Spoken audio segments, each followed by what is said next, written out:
First, remove the old ear pads.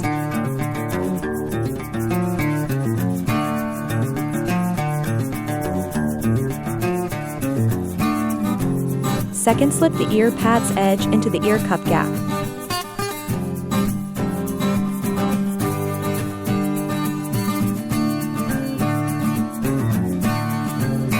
Third, stretch the edge with tool or finger to fit into the gap.